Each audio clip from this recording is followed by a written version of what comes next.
me here? Yes, No, please. here, the sofa. Oh, yeah, I was okay. instructed to sit here. Okay. Yes. Then you're there. It's really far. Okay. Yeah. Now we're here. Now we're here. How are you? I'm fine. Good. Why are we whispering? I don't know. No, it's because I started it. Sorry. Okay, yeah, sorry, okay. Where are we? Welcome, Shu Wen Chan. You are the head of sustainability transformation at Swedbank. A round of applause. It's a very low sofa, this. So transformation, you're head of sustainability strategy and transformation. Transformation, that sounds like a very big word. How do you know when you're done with the transformation? You're never done with the transformation. Never really. I think transformation is embracing change every day. And that's essentially the essence of sustainability. We work with change management every day. Yeah. So let's get down to business. Yes. Swedbank, as a bank, you have quite extensive regulatory requirements. So could you elaborate on the relationship between the regulatory impact versus the business opportunity that ESG presents? Is the burden or an opportunity? For me, the regulatory sort of agenda is large. Everybody talks about it. Today, you hear the word taxonomy, Pillar 3, CSRD. Yes. It's in almost every interview that you have had, right?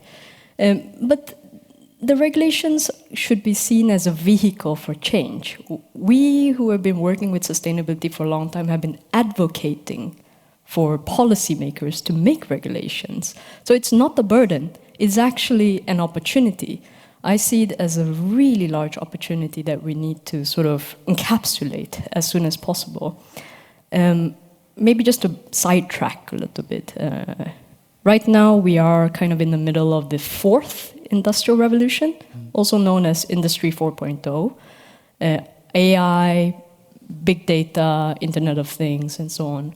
But I believe we're right at the verge, or at least we're prepping for the fifth industrial revolution. And that actually is a pretty new term. I Googled it, and then I ChatGPT'd it. ChatGPT couldn't tell me anything, which means the term is fairly new. Yes. It is sort of governed by like three main principles.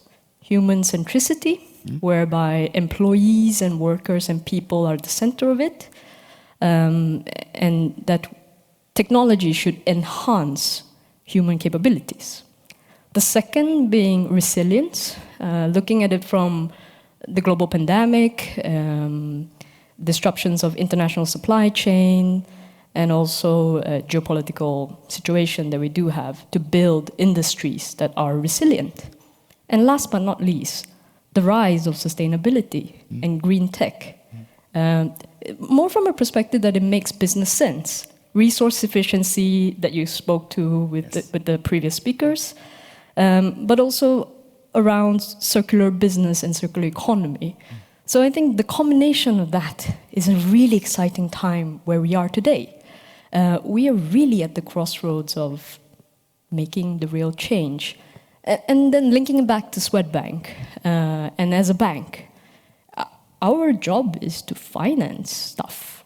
Yes. And if the world is heading in that direction, that is the opportunity that we have.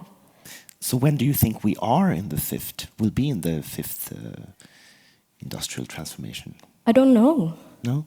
But, I mean, when did you know that you needed an iPhone? When Steve Jobs said I needed one. Okay, we are in the fifth industrial revolution then. So let's talk about governance. Can you comment on the current ESG governance setup at Swedbank? And what does it mean for operationalizing ESG in a large organization? So what is the setup you have at Swedbank? You have notes, I have notes as well. For governance, I think Swedbank has a typical, quite market standard governance model. We have sustainability ultimately governed by the board of directors, and then we have a executive management team, and so on and so forth. For us, maybe I'll talk a little bit about the setup here, that our goal is to integrate sustainability and ESG into the bank. We're not here to build a new bank, we're here to transform the bank that we really do have. that means that it's not a single unit that could actually execute on all the requirements. It has to be a part of the function's responsibility. So for us, it's a lot about collaboration internally among different units. And I'll provide a little bit more examples when we talk a little bit more further down the chain. Oh, I was just going to ask you if you had any any new insights or any results or benefits that have evolved from incorporating sustainability and ESG in your work. Results or benefits that we have arrived at? Yes. Yeah.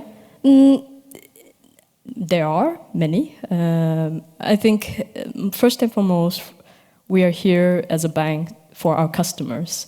And if our customers can sort of get financing from us to put solar panels on their roof, that is a success factor. If our customers could invest in sustainable funds through their savings, that is a success factor. So I think that's a few good examples that we do have already today. But are there any processes in the bank itself that has been improved? That's a good question.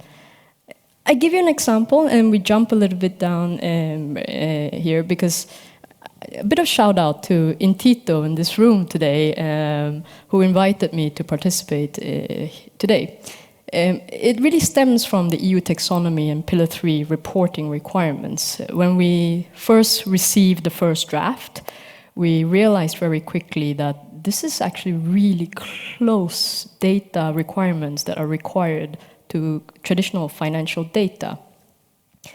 And so we approached our CFO office and say, look, can we look at this together? Because we come from sustainability, you come from finance. I think somewhere in the middle we might be able to come to some reach. And throughout that whole process, we co-developed quite a bit of the requirements, the processes around this, and together with Intito, we have been developing an ESG portal application that allows us to consolidate the data across the group into our finance department, and then from there kind of do the reporting. So there are many examples of that kind of collaboration, and I'm just talking about 2 units. Yes. But it's also really complicated, because in order for us to get data all the way to a central function, it's also about data coming from the front line, from our customers. So it's about the whole process from the customer to inside to a central function, and then it becomes a report in the end. So let's move to the topic of ESG data. Perhaps in this room today, we all know what ESG data is and why it is important. But why is it important from your perspective? We're a bank. If you can't measure it, you can't work with it. That's the simple fact, really.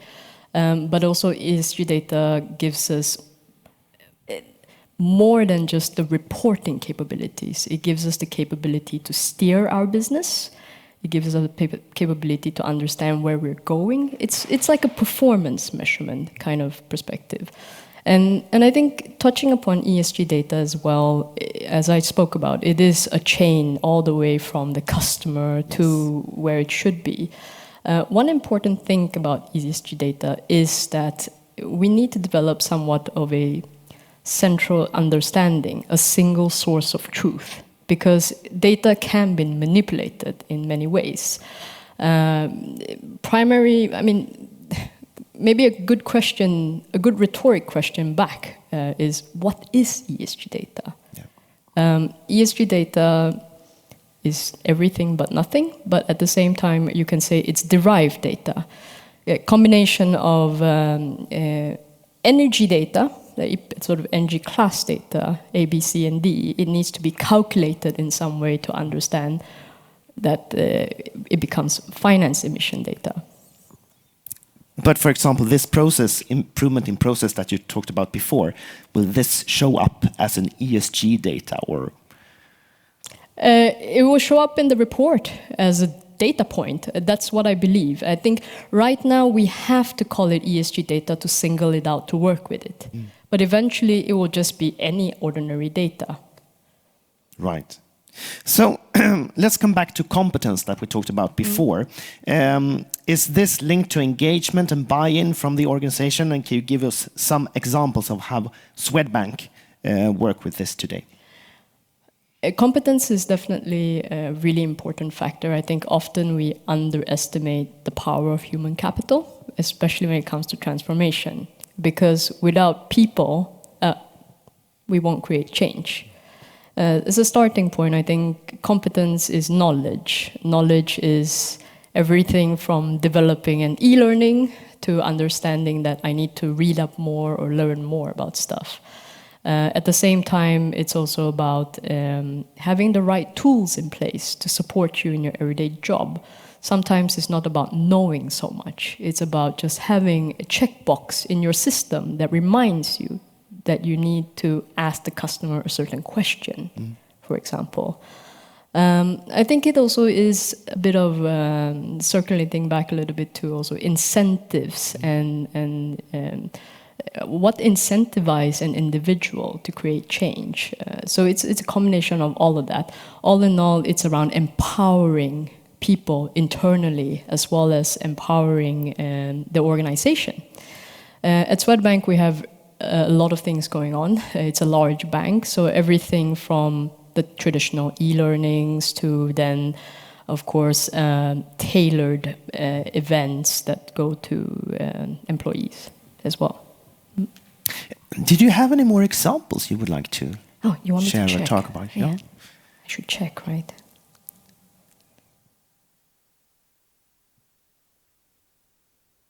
No. Okay. Yeah. Communications didn't add it here. Communication. The communications department guy, he didn't add it in my notes. Oh, right. Yeah. Okay. Yeah. So let me ask you, what have so far been the biggest challenges then in operationalizing this transformation? I think that previous speakers, they touched upon it a little bit, that sustainability is a long-term, somewhat of a vision. It's quite far away. At the same time, we need to balance it with the short-term goals, short-term return on investments, and so on. So that will continue to be a challenge until we arrive at the fifth industrial revolution, more or less. And I think that is really one of the most biggest challenges that a bank also faces, because a bank kind of works in a quarterly, annually cycle as well. So to be able to argue for large-scale transformation changes, this is where we see the largest challenge. Shu Wen Chan, thank you very much for participating here today. Thank you for having me. It's Thank fun. you. Thank you.